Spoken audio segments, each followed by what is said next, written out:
श्री कृष्ण गोविंद हरे मुरारी, हे नाथ नारायण वासुदेवा। श्री कृष्ण गोविंद हरे मुरारी, हे नाथ नारायण वासुदेवा। हे नाथ नारायण वासुदेवा, हे नाथ नारायण वासुदेवा। श्रीमद्भागवत चतुर्थ स्कंध अथ एकोनत्रिंशोऽध्याय। पुरंजनोपाख्यान का तात्पर्य। प्राचीन बर्हिर्वाच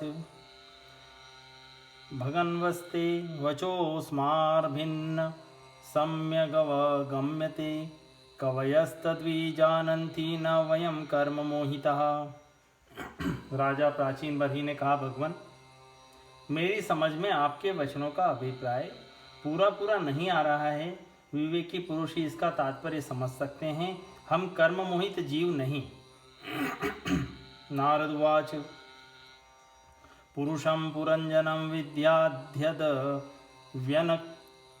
वनक्त्यात्मनः पुरम् एकदवित्रिचतुष्पादं बहुपादमपादकं यो विज्ञाता रतस्तस्य पुरुषस्य सखेश्वरः यन्यविज्ञायते पुंभिर्नामभिर्वा क्रियागुणे यदा जिघ्रक्षण पुरुषः कार्स्त्रेण प्रकृतेर्गुणान् नवद्वारं द्विहस्ताङ्घ्रि तत्रामनुतसद्विति बुद्धिं तु प्रमदां विद्यान्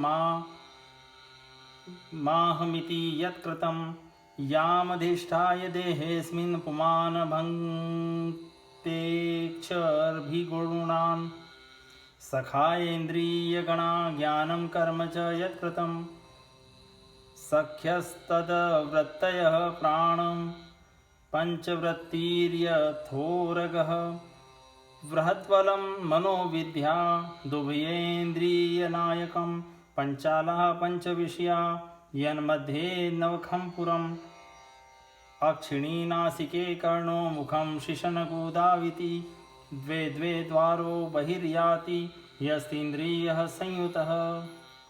श्री नारद जी ने कहा, राजन, पुरंजन नगर का निर्माता जीव है, जो अपने लिए 1, 2, 3, 4 अथवा बहुत पैरों वाला या बिना पैरों के शरीर रूप पुर तैयार कर लेता है। उस जीव का सखा जो अविज्ञात नाम से कहा गया है वह ईश्वर है, क्योंकि किसी भी प्रकार के नाम, गुण अथवा कर्मों से जीवों को उसका पता नहीं चलता। जीव ने जब सुख दुख रूप सभी प्राकृत विषयों को भोगने की इच्छा की, तब उसने दूसरे शरीरों की अपेक्षा 9 द्वार, 2 हाथ और 2 पैरों वाला मानव देह ही पसंद किया। बुद्धि अथवा अविद्या को ही तुम पुरंजनी नाम की स्त्री जानो।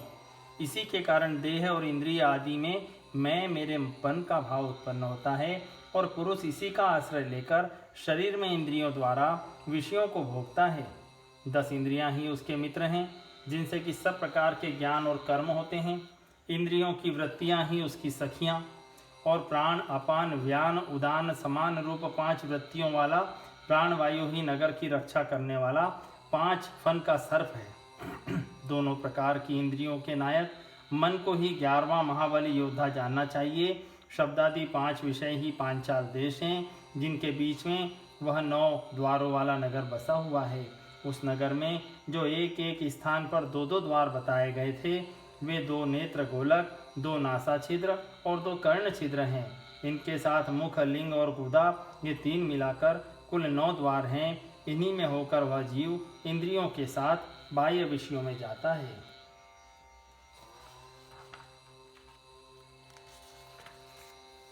अक्षिणी नासिके आस्यमिति पंचपुरः कृता, दक्षिणा दक्षिण कर्ण उत्तरा चोत्तर स्मृतः, पश्चिमे इत्यधो द्वारो गुदं शिशनमिहोच्यते, खद्योता विर्मुखी चात्र नेत्रे कत्र निर्मिते, रूपं विभ्राजितं ताभ्यां विचष्टे चक्षुषेश्वरः, नलिनी नालिनी नासे गन्धसौरभोच्यते, घ्राणो वधूतो मुख्यास्यं विपणो वाग्र सद्विद्रसः, आपनो व्यवहारोत्र चित्रमन्दो बहुधनं पितृहु दक्षिणकर्ण उत्तरो देवहु स्मृतः प्रवत्तं च निवृत्तं च शास्त्रं पञ्चालसङ्गीतं पितृयानं देवयानं श्रोत्राच्युत धराद्व्रजेत् आसुरीमेढ मर्वार्द्वारव्यवहायो ग्रामीणारतिः उपस्थो दुर्मदः प्रोक्तो निर्ऋतिर्गुद उच्यते वैशसं नरकं पायुर्लुब्धकोन्धो तु मे शृणु हस्तपादोपमास्ताभ्यां युक्तो याति करोति च अन्तःपुरं च हृदयं विशुचिर्मनुच्यते तत्र मोहं प्रसादं वा हर्षं प्राप्नोति तद्गुणः। इसमें 2 नेत्र गोलक, 2 नासा छिद्र और 1 मुख, ये 5 पूर्व के द्वार है। दाहिने कान को दक्षिण का और बाएं कान को उत्तर का द्वार समझना चाहिए। गुदा और लिंग ये नीचे के 2 छिद्र पश्चिम के द्वार हैं। खदोत्या और अविर्मुखी नाम के जो 2 द्वार एक स्थान पर बतलाए गए हैं वे नेत्र गोलक हैं तथा रूप विभ्राजित देश नाम का देश है, जिसका इन द्वारों से जीव चक्षु इंद्रियों की सहायता से अनुभव करता है। चक्षु इंद्रियों को पहले धुमान नाम का सखा कहा गया है। दोनों नासा छिद्र ही नलिनी और नालिनी नाम के द्वार हैं। नासिका का विषय गंध ही सौरभ देश है तथा घ्राणेन्द्रिय अवधूत नाम का मित्र है। मुख मुख्य नाम का द्वार है, उसमें रहने वाला वागींद्रिय विपण है और रसनेन्द्रिय रसविद रसज्ञ नाम का मित्र है। वाणी का व्यापार आपण है और तरह तरह का अन्न बहुधन है तथा दाहिना कान पितृहु और बाया कान देवहु कहा गया है। कर्म कांड रूप प्रवृत्ति मार्ग का शास्त्र और उपासना कांड रूप निवृत्ति मार्ग का शास्त्र ही क्रमशः दक्षिण और उत्तर पांचाल देश हैं। इन्हें श्रवणेन्द्रिय रूप श्रुतधर की सहायता से सुनकर जीव क्रमशः पितृयान और देवयान मार्गों में जाता है। लिंग ही आसुरी नाम का पश्चिमी द्वार है। स्त्री प्रसंग नाम का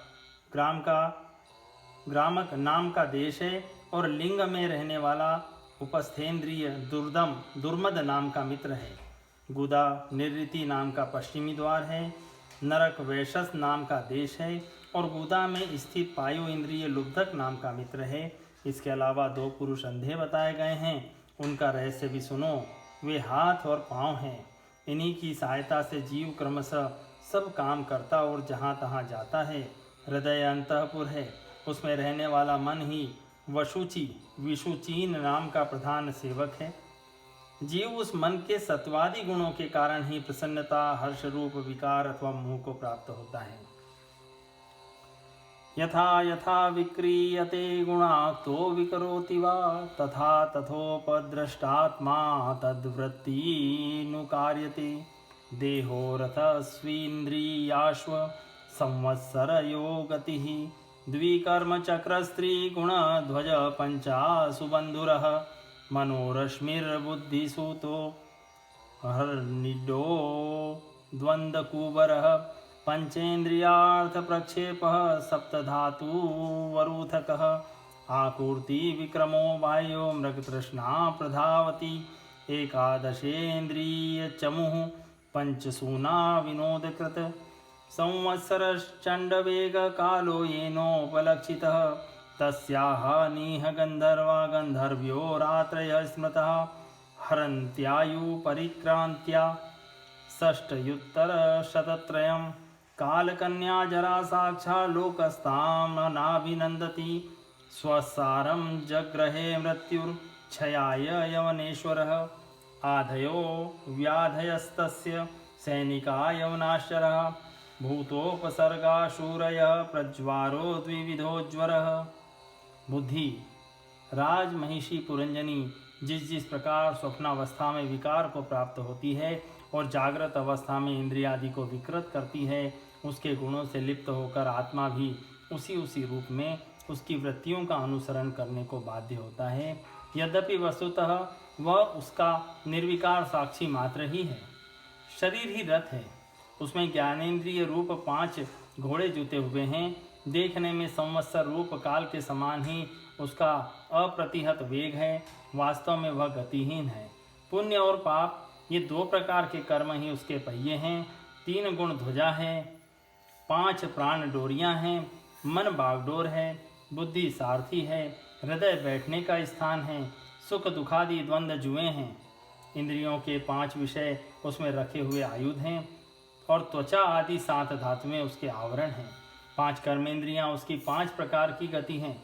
इस रथ पर चढ़कर रथी रूप यह जीव मृग तृष्णा के समान मिथ्या विषयों की ओर दौड़ता है। 11 इंद्रियां उसकी सेना हैं तथा 5 ज्ञानेंद्रियों के द्वारा उन इंद्रियों के विषयों को अन्यायपूर्वक ग्रहण करना ही उसका शिकार खेलना है। जिसके द्वारा काल का ज्ञान होता है वह संवत्सर ही चंडवेग नाम का गंधर्व राज है। उसके अधीन 360 गंधर्व बताए गए थे, वे दिन हैं, और 360 गंधर्वियाँ रात्रि हैं। ये बारी बारी से चक्कर लगाते हुए मनुष्य की आयु को हरते रहते हैं। वृद्धावस्था ही साक्षात काल कन्या है, उसे कोई भी पुरुष पसंद नहीं करता। तब मृत्यु रूप यवन राज ने लोक का संहार करने के लिए उसे बहिन मानकर स्वीकार कर लिया। आदि मानसिक क्लेश और व्याधि रोगादि शारीरिक कष्ट ही उस यवनराज के पैदल चलने वाले सैनिक है, तथा प्राणियों को पीड़ा पहुंचाकर शीघ्र ही मृत्यु के मुख में ले जाने वाला शीत और उष्ण 2 प्रकार का ज्वर ही प्रज्वार नाम का उसका भाई है।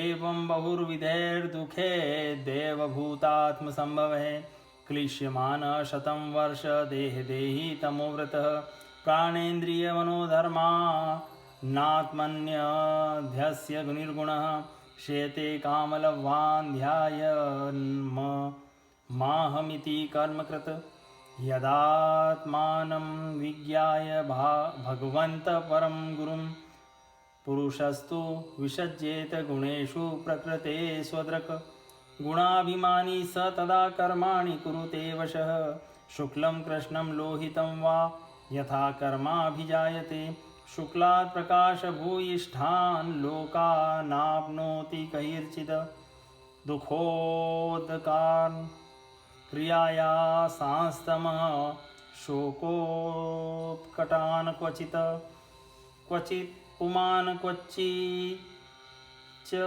स्त्री क्वचिन्नो भयमन्दधि, देवो मनुष्यस्तिर्यग्वा यथा कर्म गुणं भवः, क्षुत्परितो यथा दीन सारमेयो ग्रहं चरण विन्दति यद्दिष्टं दण्डमोदनमेव वा, तथा कामाशयो जीव उच्चावच पथा भ्रमन्, उपर्यधो वा मध्ये या वा याति दिष्ट प्रिया प्रियं, दुःखेष्वेक तरेणापि देवभूतात्महेतुषु, जीवस्य न व्यवच्छेद साचेत प्रतिक्रिया। इस प्रकार यह देहाभिमानी जीव अज्ञान से आच्छादित होकर अनेक प्रकार के आदि भौतिक, आध्यात्मिक और आदि दैविक कष्ट भोगता हुआ 100 वर्ष तक मनुष्य शरीर में पड़ा रहता है। वस्तुतः तो वह निर्गुण है, किंतु प्राण, इंद्रिय और मन के धर्मों को अपने में आरोपित कर मैं मेरेपन के अभिमान से बनकर क्षुद्र विषयों का चिंतन करता हुआ तरह तरह के कर्म करता रहता है। यह यद्यपि स्वयं प्रकाश है, तथापि जब तक सबके परम गुरु आत्मस्वरूप श्री भगवान के स्वरूप को नहीं जानता, तब तक प्रकृति के गुणों में ही बंधा रहता है। उन गुणों का अभिमानी होने से वह विवश होकर सात्विक, राजस और तामस कर्म करता है तथा उन कर्मों के अनुसार भिन्न भिन्न योनियों में जन्म लेता है। वह कभी तो सात्विक कर्मों के द्वारा प्रकाश बहुल स्वर्ग आदि लोक प्राप्त करता है, कभी राजसी कर्मों के द्वारा दुखमय रजोगुणी लोकों में जाता है, जहाँ उसे तरह तरह के कर्मों का क्लेश उठाना पड़ता है, और कभी तमोगुणी कर्मों के द्वारा शोक बहुल तमोमय योनियों में जन्म लेता है। इस प्रकार अपने कर्म और गुणों के अनुसार देव योनि, मनुष्य योनि अथवा पशु पक्षी योनि में जन्म लेकर वह अज्ञानांध जीव कभी पुरुष, कभी स्त्री और कभी नपुंसक होता है। जिस प्रकार बेचारा भूख से व्याकुल कुत्ता दर दर भटकता हुआ अपने प्रारब्धानुसार कहीं डंडा खाता है और कहीं भात खाता है, उसी प्रकार यह जीव चित्त में नाना प्रकार की वासनाओं को लेकर ऊंचे नीचे मार्ग से ऊपर नीचे अथवा मध्य के लोकों में भटकता हुआ अपने कर्मानुसार सुख दुख भोगता रहता है। आदि दैविक, आदि भौतिक और आध्यात्मिक, इन 3 प्रकार के दुखों में से किसी भी एक से जीव का सर्वथा छुटकारा नहीं हो सकता। यदि कभी वैसा जान पड़ता है तो वह केवल तात्कालिक निवृत्ति ही है। यथा ही पुरुषो भारम शीर्षा गुरुमुद्वहन् तस्कन्धेन स आधत्ते तथा सर्वा प्रतिक्रिया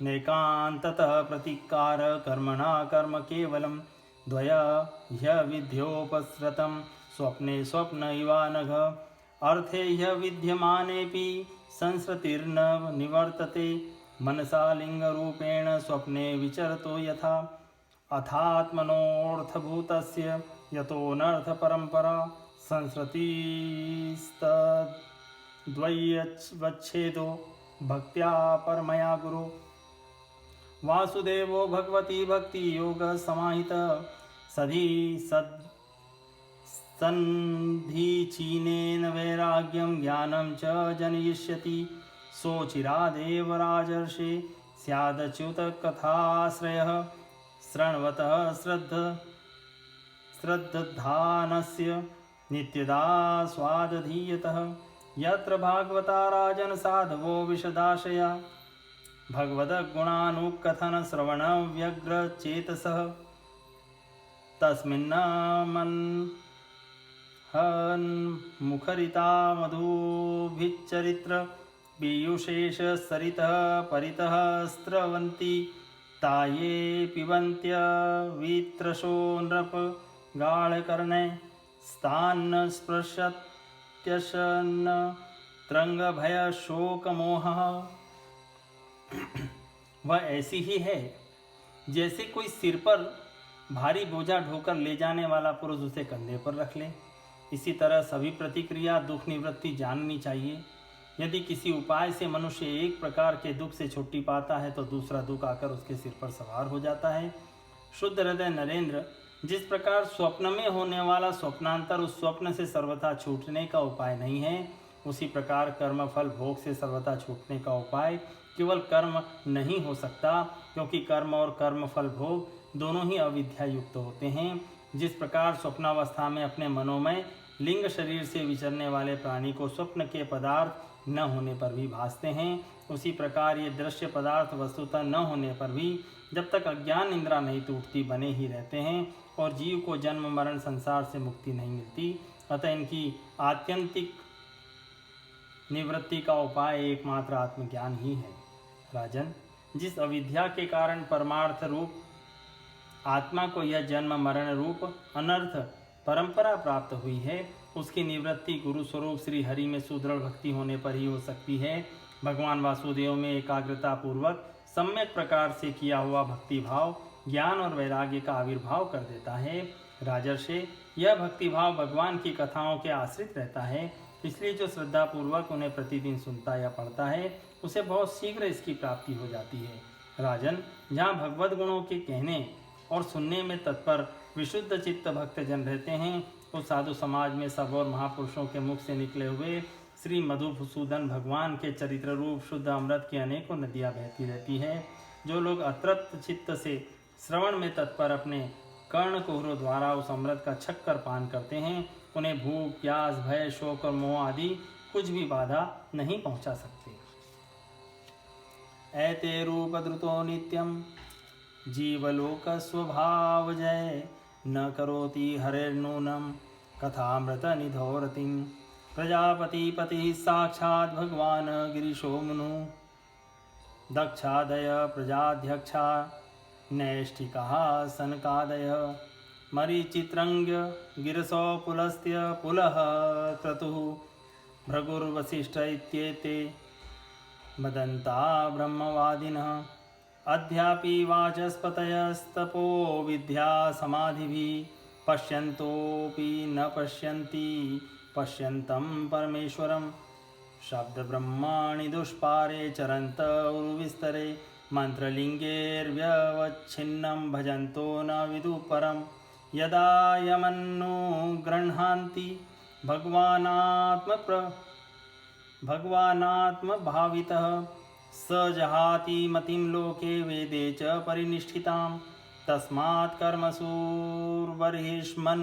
ज्ञानादर्थकाशिषु मार्थदृष्टिं कृथा श्रोत्रस्पर्शी स्पष्टवस्तुषु स्वं लोकं न विदुस्ते वे यत्र देवो जनार्दनः आहुर्धूम्रधियो येदं सकर्म कमतद्विदः आस्तीर्यं दर्भे प्रागग्रे कास्तरण्येन क्षितिमण्डलं स्तब्धो बृहद्वधान्मानि कर्मणावेशि यत्परं तत्कर्म हरितोषम यस्सा विद्या तन्मतिर्यया। हाय, स्वभावतः प्राप्त होने वाले इन क्षुधा पिपासादि विघ्नों से सदा घिरा हुआ जीव समुदाय श्री हरि के कथामृत सिंधु से प्रेम नहीं करता। साक्षात प्रजापतियों के पति ब्रह्मा जी, भगवान शंकर, स्वयंभू मनु, दक्षादि प्रजापतिगण, सनकादि नैष्ठिक ब्रह्मचारी, मरीचि, अत्रि, अंगिरा, पुलस्त्य, पुलह, क्रतु, भृगु, वशिष्ठ और मैं, ये जितने ब्रह्मवादी मुनिगण हैं, समस्त वांग्मय के अधिपति होने पर भी तब उपासना और समाधि के द्वारा ढूंढ ढूंढ कर हार गए, फिर भी उस सर्वसाक्षी परमेश्वर को आज तक न देख सके। वेद भी अत्यंत विस्तृत है, उसका पार पाना हंसी खेल नहीं है। अनेकों महानुभाव उसकी आलोचना करके मंत्रों में बताए हुए वज्र हस्तत्वादि गुणों से युक्त इंद्रादि देवताओं के रूप में भिन्न भिन्न कर्मों के द्वारा यद्यपि उस परमात्मा का ही यजन करते हैं, तथापि उसके स्वरूप को भी वे नहीं जानते। हृदय में बार बार चिंतन किए जाने पर भगवान जिस समय जिस जीव पर कृपा करते हैं, उसी समय वह लौकिक व्यवहार एवं वैदिक कर्म मार्ग की बद्धमूल आस्था से छुट्टी पा जाता है। बर्हिष्मन, तुम इन कर्मों में परमार्थ बुद्धि मत करो, ये सुनने में ही प्रिय जान पड़ते हैं, परमार्थ का तो स्पर्श भी नहीं करते। ये जो परमार्थवत दीख पड़ते हैं, इसमें केवल अज्ञान ही कारण है। जो मलिनमती कर्मवादी लोग वेद को कर्म परक बताते हैं, वे वास्तव में उसका मर्म नहीं जानते। इसका कारण यही है कि वे अपने स्वरूपभूत लोक आत्म तत्व को नहीं जानते, जहाँ साक्षात श्री जनार्दन भगवान विराजमान हैं। पूर्व की ओर अग्रभाग वाले कुशाओं से संपूर्ण भूमंडल को आच्छादित करके अनेकों पशुओं का वध करने से तुम बड़े कर्माभिमानी और उद्धत हो गए हो, परंतु वास्तव में यह कर्म या उपासना किसी के भी रहस्य का पता नहीं है। वास्तव में कर्म तो वही है जिससे श्री हरि को प्रसन्न किया जा सके, और विद्या भी वही है जिससे भगवान में चित्त लगे। हरिर्देह वृतामात्मा स्वयं प्रकृतिरीश्वर तत्पादमूलं शरणं यत क्षेमो नृणामिह स वै प्रियतमश्चात्मा यतो न भय मण्वपि इति वेद स वै विद्वान यो विद्वान स गुरुर्हरिः।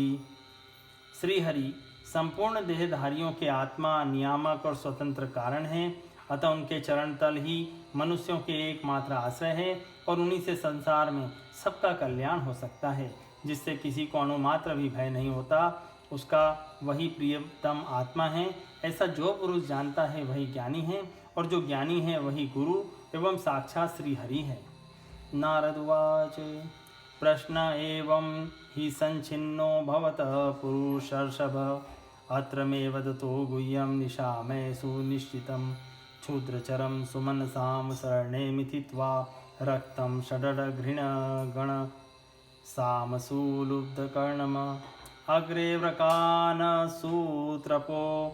विगणस्य यान्तं पृष्ठे मृगं मृगया लुब्धकबाण भिन्नम। श्री नारद जी कहते हैं, पुरुषश्रेष्ठ, यहाँ तक जो कुछ भी कहा गया है उससे तुम्हारे प्रश्न का उत्तर हो गया। अब मैं एक भली भांति निश्चित किया हुआ गुप्त साधन बताता हूँ, ध्यान देकर सुनो। पुष्प वाटिका में अपनी हिरणी के साथ विहार करता हुआ एक हरिण मस्त घूम रहा है। वह दूब आदि छोटे छोटे अंकुरों को चर रहा है। उसके कान भौरों के मधुर गुंजार में लग रहे हैं। उसके सामने ही दूसरे जीवों को मारकर अपना पेट पालने वाले भेड़िए ताक लगाए बैठे हैं, और पीछे से शिकारी व्याघ्र ने बींधने के लिए उस पर बाण छोड़ दिया है, परंतु हरिण इतना बेसुध है कि उसे इसका कुछ भी पता नहीं है। एक बार इस हरिण की दशा पर विचार करो।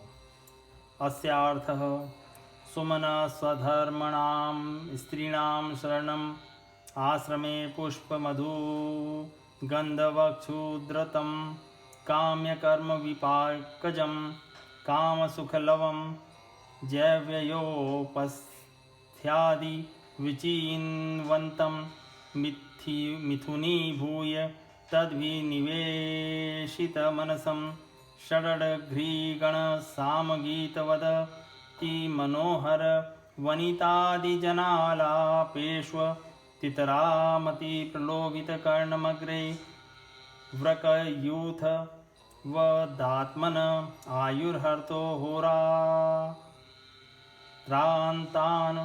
काललव विशेषान् विगणय्य ग्रहेषु विहरन्तं पृष्ठत एव परोक्षमनुप्रवत्तो लुब्धकः कृतान्तोऽन्त शरेण यमिह पराविद्यति तमिमात्मानमहो राजन भिन्नहृदयं द्रष्टुमहर्षीति। राजन, इस रूपक का आशय सुनो। यह मृतप्राय हरिण तुम ही हो। तुम अपनी दशा पर विचार करो। पुष्पों की तरह ये स्त्रियां केवल देखने में सुंदर हैं। इन स्त्रियों के रहने का घर ही पुष्प वाटिका है। इसमें रहकर तुम पुष्पों के मधु और गंध के समान क्षुद्र सकाम कर्मों के फलरूप जीव और जनेन्द्रियों को प्रिय लगने वाले भोजन तथा स्त्री संग आदि तुच्छ भोगों को ढूंढ रहे हो। स्त्रियों से घिरे रहते हो और अपने मन को तुमने उन्हीं में फंसा रखा है। स्त्री पुत्रों का मधुर भाषण ही भौरों का मधुर गुंजार है। तुम्हारे कान में उसी में अत्यंत आसक्त हो रहे हैं। सामने ही भेड़ियों के झुंड के समान काल के अंश दिन और रात तुम्हारी आयु को हर रहे हैं, परंतु तुम उसकी कुछ भी परवाह न कर गृहस्थी के सुखों में मस्त हो रहे हो। तुम्हारे पीछे गुपचुप लगा हुआ शिकारी काल अपने छिपे हुए बाण से तुम्हारे हृदय को दूर से ही बींध डालना चाहता है। सत्वं विचक्ष मृगचेष्टिमात्मनोऽन्त चित्तं नियच्छरदि कर्णधुनी च चित्ते जह्याङ्गनाश्रमं सत्तमयूथगाथं प्रीणीहि स हंस शरणं विरमक्रमेण। इस प्रकार अपने को मृग की सी स्थिति में देखकर तुम अपने चित्त को हृदय के भीतर निरुद्ध करो और नदी की भांति प्रवाहित होने वाली श्रवणेन्द्रिय की बाह्य वृत्ति को चित्त में स्थापित करो, अंतर्मुखी करो। जहाँ कामी पुरुषों की चर्चा होती है रहती है, उस गृहस्थाश्रम को छोड़कर परमहंसों के आश्रय श्री हरि को प्रसन्न करो।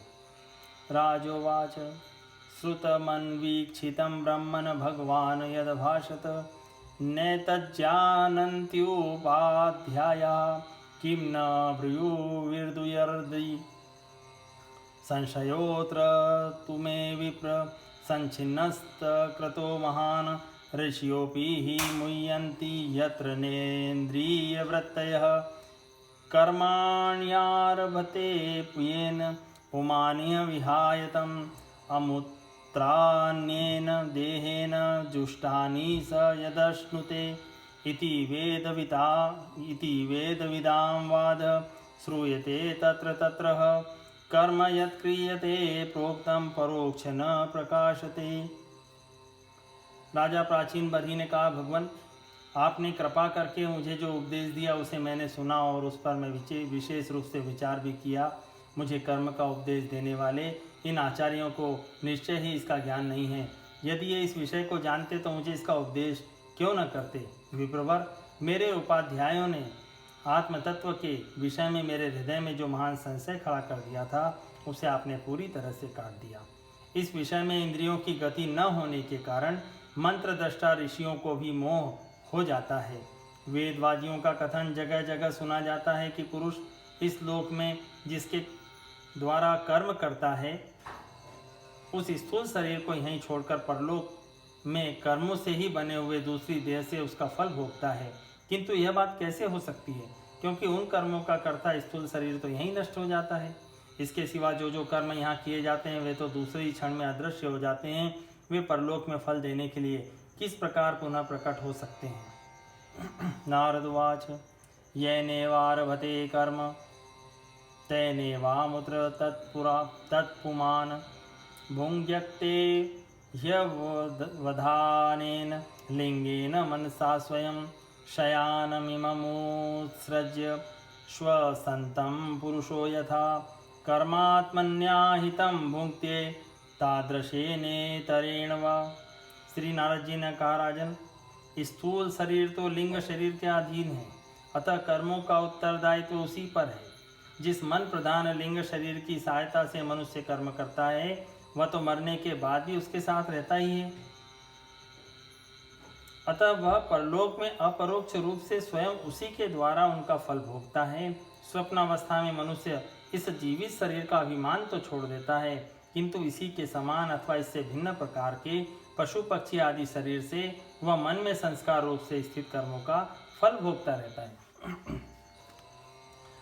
ममैते मनसा यद्य दशावमिति ब्रुवन् गृह्णीया तत्पुमान् राधं कर्म येन पुनर्भवः यथा नोमीयते चित्त मुभयेरिन्द्रिये हिते एवं प्राग्देहजं कर्म लक्ष्यते चित्तवृत्तिभिः नानुभूतं क्वचानेन देहेनादृष्टम् अश्रुतं कदाचिदुपलभ्येत यद्रूपं यादृगात्मनि तेनास्य तादृशं राजलिङ्गिनो देहसम्भवं श्रद्धस्त्वाननुभूतोऽर्थो न मनः स्पृष्टुर्महति।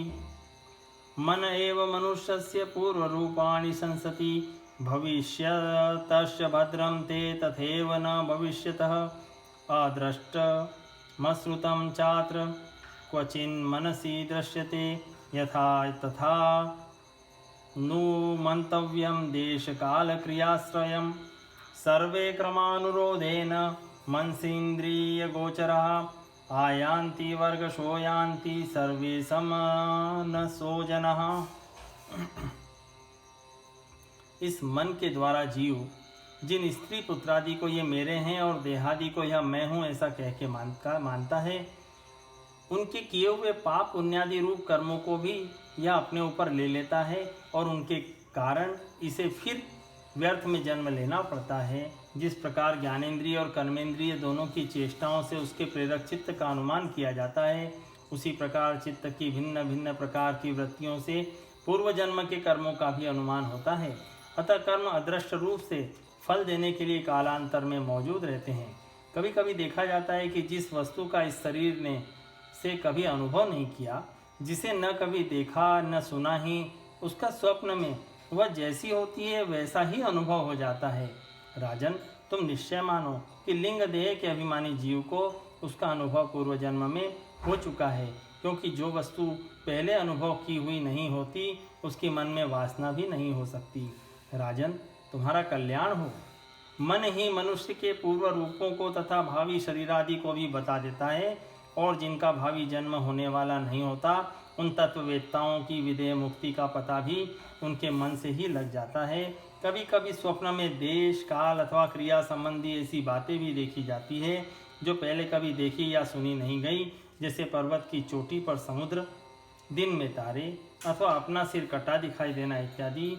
इनके दिखने में निंद्रा दोष को ही कारण मानना चाहिए। मन के सामने इंद्रियों से अनुभव होने योग्य पदार्थ ही भोग रूप में बार बार आते और भोग समाप्त होने पर चले जाते हैं। ऐसा कोई पदार्थ नहीं आता जिसका इंद्रियों से अनुभव ही न हो सके। इसका कारण यही है कि सब जीव मन सहित है। सत्वैकनिष्ठे मनसि भगवत पार्श्ववर्तिनी तमश्चंद्रमसि वेद मुपरज्यावभासते नाहं ममेति भावोऽयं पुरुषे व्यवधीयते यावद बुद्धिमनोक्षार्थ गुणव्यूहो ह्यानादिमान् सुप्तिर्मूर्छोपतापेषु प्राणायन विघाततः नेहते हमिति ज्ञानं मृत्युप्रज्वारयोरपि गर्भे बाल्येऽप्य पौष्कल्यादेकादशविधं तदा लिंगं न दृश्यते यूनं कुह्वा चंद्रम सो यथा अर्थे विद्यमानेऽपि संस्कृतिर्न निवर्तते ध्यायतो विषयानस्य स्वप्नेनर्थागमो यथा एवं पंचविधं लिंगं त्रिव्रत षोडश विस्तृतं एव चेतनया युक्तो जीव इत्यभिधीयते। अनेन पुरुषो देहानुपादत्ते विमुञ्चति। हर्षं शोकं भयदुःखं सुखं चानेन विन्दति। साधारणतया तो सब पदार्थों का क्रमशः ही भान होता है, किंतु यदि किसी समय भगवत चिंतन में लगा हुआ मन विशुद्ध सत्व में स्थित हो जाए तो उसमें भगवान का संसर्ग होने के साथ समस्त विश्व का भी भान हो सकता है। जैसे राहु दृष्टि का विषय न होने पर भी प्रकाशात्मक चंद्रमा के संसर्ग से दिखने लगता है। राजन, जब तक गुणों का परिणाम एवं बुद्धि मन इंद्रिय और शब्दादि विषयों का संघात यह अनादि देहलिंग बना हुआ है, तब तक जीव के अंदर स्थूल देह के प्रति मैं मेरा इस भाव का अभाव नहीं हो सकता। सुसुप्ति, मूर्छा, अत्यंत दुख तथा मृत्यु और तीव्र ज्वरादि के समय भी इंद्रियों की व्याकुलता के कारण मैं और मेरेपन की स्पष्ट प्रतीति नहीं होती, किंतु उस समय भी उनका अभिमान तो बना ही रहता है। जिस प्रकार अमावस्या की रात्रि में चंद्रमा रहते हुए भी दिखाई नहीं देता, उसी प्रकार युवावस्था में स्पष्ट प्रतीत होने वाला यह एकादश इंद्रिय विशिष्ट लिंग शरीर गर्भावस्था और बाल्यकाल में रहते हुए भी इंद्रियों का पूर्ण विकास न होने के कारण प्रतीत नहीं होता। जिस प्रकार स्वप्न में किसी वस्तु का अस्तित्व न होने पर भी जागे बिना स्वप्न जनित अनर्थ की निवृत्ति नहीं होती, उसी प्रकार सांसारिक वस्तुएं यद्यपि असत हैं तो भी अविद्यावश जीव उनका चिंतन करता रहता है, इसलिए उसका जन्म मरण रूप संसार से छुटकारा नहीं हो पाता। इस प्रकार पंच तन्मात्राओं से बना हुआ तथा 16 तत्वों के रूप में विकसित यह त्रिगुणमय संघात ही लिंग शरीर है। यही चेतना शक्ति से युक्त होकर जीव कहा जाता है। इसी के द्वारा पुरुष भिन्न भिन्न देहों को ग्रहण करता और त्यागता है तथा इसी से उसे हर्ष, शोक, भय, दुख और सुख आदि का अनुभव होता है। यथा तृणजलूकेयं नापयात्यपयाति च न तजेन्मियन् पाणोऽपि प्राग्देहाभिमतिं जनः यावन्दन्यं न विन्देत व्यवधानेन कर्मणां मन एव मनुष्येन्द्र भूतानां भवभावनं यदाक्षे चरितान् ध्यायन् कर्माण्याचिनुते सकृत सती कर्मण्य विद्यायां बंध कर्मण्यनात्मनः अस्तस्तद अतस्तद पवादार्थ भज सर्वात्मना हरिं पश्यस्तदात्मकं विश्वं स्थित्युत्पत्त्याप्ययायतः। जिस प्रकार जोंक जब तक दूसरे तृण को नहीं पकड़ लेती तब तक पहले को नहीं छोड़ती, उसी प्रकार जीव मरण काल उपस्थित होने पर भी जब तक देहारंभक कर्मों की समाप्ति होने पर दूसरा शरीर प्राप्त नहीं कर लेता, तब तक पहले शरीर के अभिमान को नहीं छोड़ता। राजन, यह मन प्रधान लिंग शरीर ही जीव के जन्मादि का कारण है। जीव जब इंद्रिय जनित भोगों का चिंतन करते हुए बार बार उन्हीं के लिए कर्म करता है, तब उन कर्मों के होते रहने से अविद्यावश वह देहादि के कर्मों में बंध जाता है। अतएव उस कर्म बंधन से छुटकारा पाने के लिए संपूर्ण विश्व को भगवत रूप देखते हुए सब प्रकार श्री हरि का भजन करो। उन्हीं से इस विश्व की उत्पत्ति और स्थिति होती है तथा उन्हीं में लय होता है। मैत्रेय उवाच भागवतो मुख्यो भगवान् नारदो हंसयोर्गतिं प्रदर्श्य ये मुमान्त्रं मामन्त्र्य सिद्धलोकं गतो ततो गमत। प्राचीन बर्हिराजर्षि प्रजासर्गाभिरक्षणे आदिश्य पुत्रार्नगमत्तपसे कपिलाश्रमं तत्रैकाग्रं नावीरो गोविन्दचरणाम्बुजं विमुक्तसङ्गोऽनुभजन भक्त्या तत्साम्यतामगात्। एतदध्यात्मपारोक्ष्यं गीतं देवर्षिणानघ यश्रावयेद्य शृणुयात्स लिंगेन विमुच्यते। एतन्मुकुन्द यशसा भुवनं पुनानं देवर्षिवर्यमुखनि श्रुतमात्मशोचं यः कीर्त्यमानमधिगच्छति पारमेष्ठ्यं नास्मिन् भवे भ्रमति मुक्त समस्त बंधः। श्री मैत्रेय जी कहते हैं, विदुर जी, भक्त श्रेष्ठ श्री नारद जी ने राजा प्राचीन बरही को जीव और ईश्वर के स्वरूप का दिग्दर्शन कराया। फिर वे उनसे विदा लेकर सिद्धलोक को चले गए। तब राजर्षि प्राचीन बरही भी प्रजापालन का भार अपने पुत्रों को सौंपकर तपस्या करने के लिए कपिलाश्रम को चले गए। वहाँ उन वीरवर ने समस्त विषयों की आसक्ति छोड़ एकाग्र मन से भक्तिपूर्वक श्री हरि के चरण कमलों का चिंतन करते हुए सारूप्य पद प्राप्त किया। निष्पाप विदुर जी, देवर्षि नारद के परोक्ष रूप से कहे हुए इस आत्मज्ञान को जो पुरुष सुनेगा या सुनाएगा वह शीघ्र ही लिंग देह के बंधन से छूट जाएगा। देवर्षि नारद के मुख से निकला हुआ यह आत्मज्ञान भगवान मुकुंद के यश से संबद्ध होने के कारण त्रिलोकी को पवित्र करने वाला, अंतःकरण को का शोधक तथा परमात्म पद को प्रकाशित करने वाला है। जो पुरुष इसकी कथा सुनेगा वह समस्त बंधनों से मुक्त हो जाएगा और फिर उसे इस संसार चक्र में नहीं भटकना पड़ेगा। अध्यात्म पारोक्ष्यमिदं मयादितगतम् अद्भुतम् एवं स्त्रियाश्रम पुंसच्छिन्नो मूत्र च संशयः। विदुर जी, गृहस्थाश्रमी पुरंजन के रूप में परोक्ष रूप में कहा हुआ यह अद्भुत आत्मज्ञान मैंने गुरु जी की कृपा से प्राप्त किया था। इसका तात्पर्य समझ लेने से बुद्धि युक्त जीव का देहाभिमान निवृत्त हो जाता है तथा उसका परलोक में जीव किस प्रकार कर्मों का फल भोगता है यह संशय भी मिट जाता है। इति श्रीमद्भागवते महापुराणे पारमहंस्यां संहितायां चतुर्थ स्कंधे विदुर मैत्रेय संवादे प्राचीन बर्हि नारद संवादो नाम कोनत्रिंशोऽध्याय संपूर्णम्।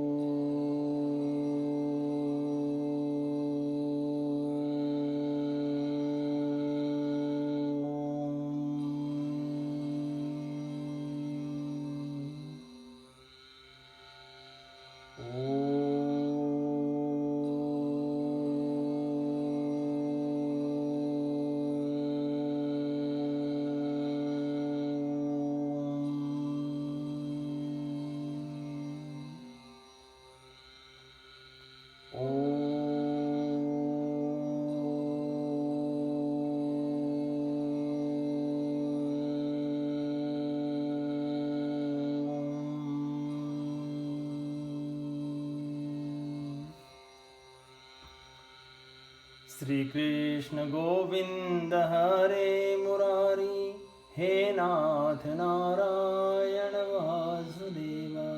श्री कृष्ण गोविंद हरे मुरारी, हे नाथ नारायण वासुदेव। हे नाथ नारायण वासुदेव, हे नाथ नारायण